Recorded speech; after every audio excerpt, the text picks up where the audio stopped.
Hello my friends, this is Jeannie. Welcome back. If you are new to my channel, welcome. Guess what? Yes, praise God.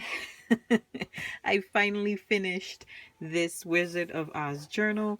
So I thought I would film a flip through of the end result. She is truly a labor of love.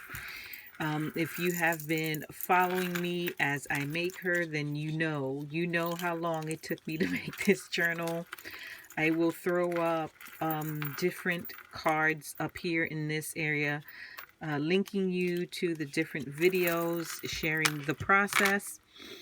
But she ended up being a little thicker than I had hoped or I had planned, but still I love her. Isn't she pretty? So let me share what the outside looks like. Here is the cover. Here is a little embellishment that I'm using to disguise a brand mark that was at the corner of this book.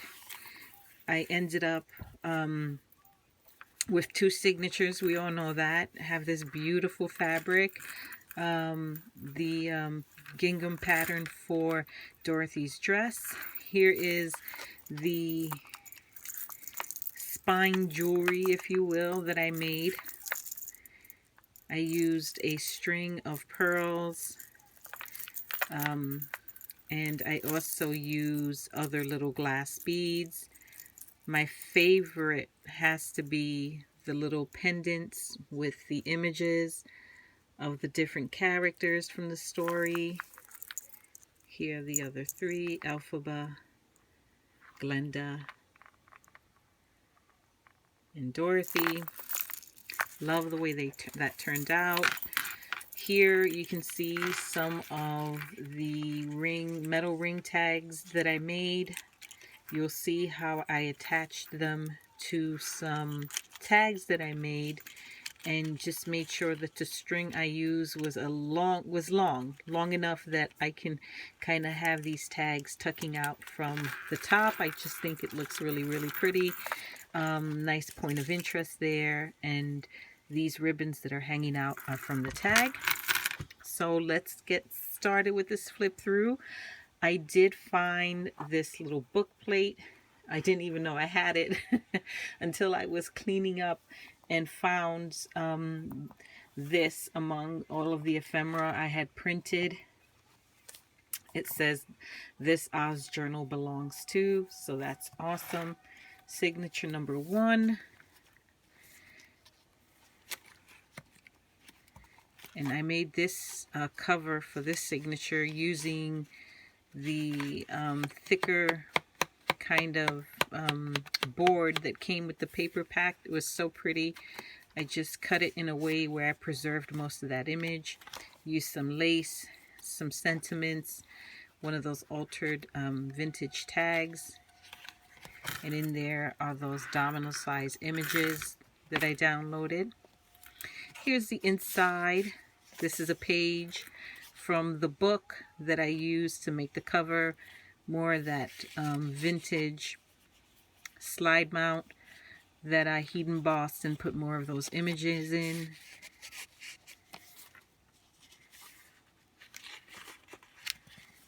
Really pretty. Lots of space for journaling and adding photos. This is that graphic 45 stamp and some stenciling.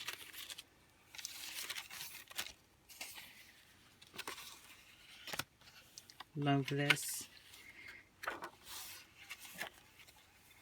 I did go in and add some more of those cards I had left over to any spot I felt needed it. I didn't put anything on this side because we have the acetate.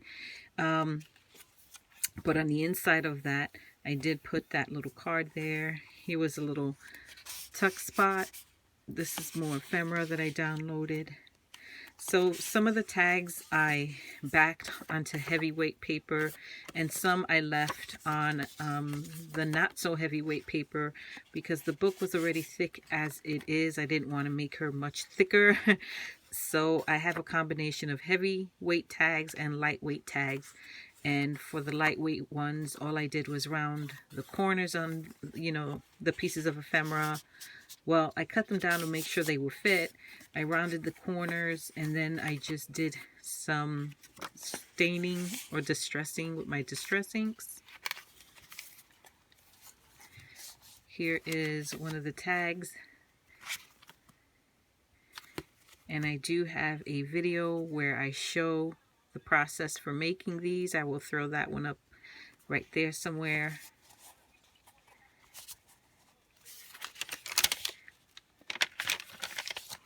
This is a little flip out.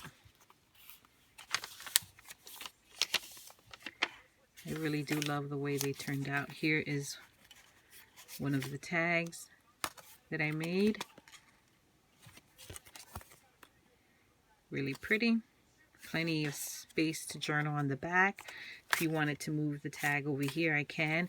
And what I did, I do have a video where I show how I made these tags.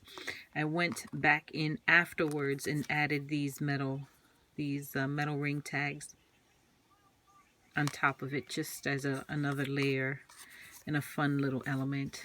And I did make sure that the cord I used was long enough that I can have the metal tag kind of peeking out through, hanging from the top of the book.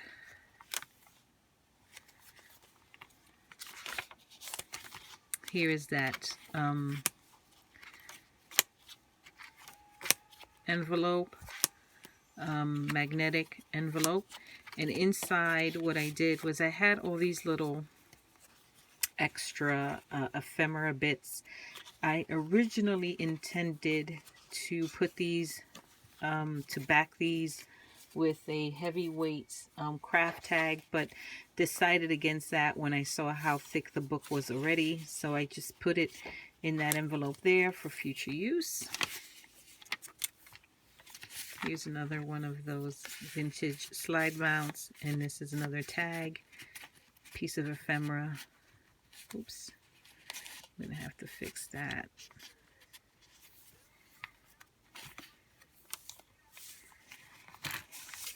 Another one of my tags.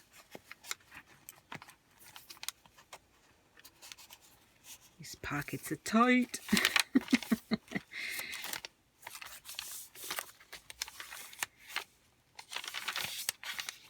A little tuck spot. I just put another piece of ephemera in there. Another one of the tags that I made. Isn't that cool? Spot to journal. I stamped it with the Graphic 45 stamp set. This could be a bookmark.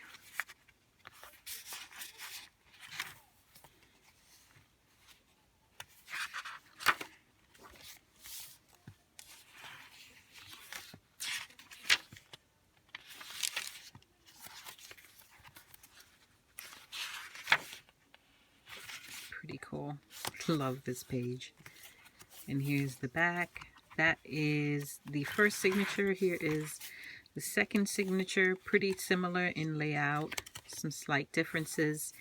Here I used one of those vintage slide mounts. Backed it with some coffee dyed paper. Another spot. Tuck spot or pocket that I made using vintage slide mounts. Here is another tuck spot. I didn't put anything in there yet.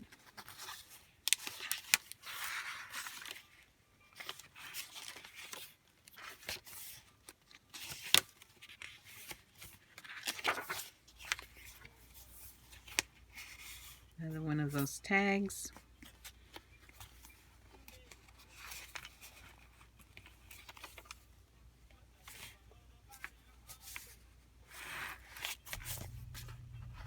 This one, if you were watching the video where I was making these tags, I made a boo-boo here. I stamped the Tin Man on this instead of the Scarecrow. So the way I dealt with that was I just stamped the Scarecrow on some coffee stained paper and just covered that right up. So that was a good way to hide that little boo-boo. Not a big deal. There's more of those metal ring tags. Here we have another tag. This is one of those vintage fabric yo-yos. Same vintage fabric yo-yo here. Here, these are both part, or they were part of the same vintage quilt. I purchased over 100 of those. No, actually, I think it's about 100 of those vintage fabric yo-yos, and I'm having fun with them.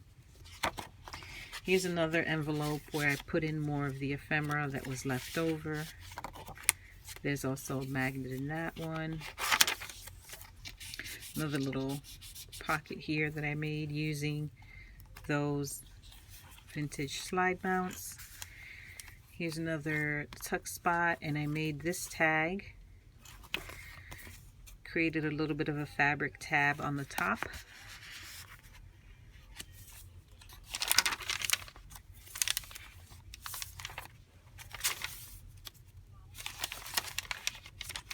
Another tuck spot. That's a really pretty tag.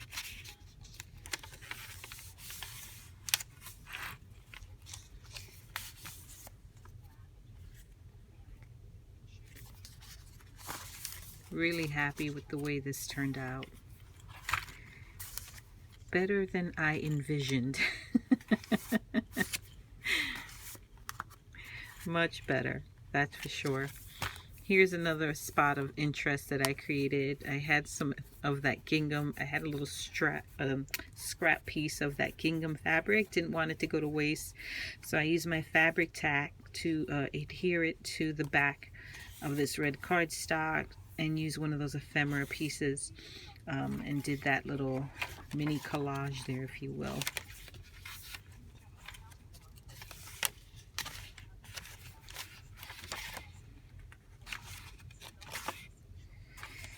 And then on the back I had, this was the last of the vintage slide mounts that I had for the Wizard of Oz domino sized Digis that I downloaded. So I thought I would add it here with a strip of that same lace trim kind of to back it. I thought about maybe putting a pocket or something here, and I might do that down the road, but for now I left it just like that. And that's the back. So that is the finished journal, my friends. I am super excited that I finally got it done. When I tell you this project has been on my mind for a good long while, it really was. So it's nice to finally see it here in the real world. So I think what I'm going to do now is start my next Wizard of Oz journal. For that one, I am going to be making the cover from scratch. So if you're interested in seeing that process, be on the lookout for those videos. I will be using my graphic 45 papers to make that journal, and it's going to have a totally different vibe than the one I just made. I already cut the papers down. The next one is going to have some round corners. It's the first journal I'm making in this particular style. Interesting to see.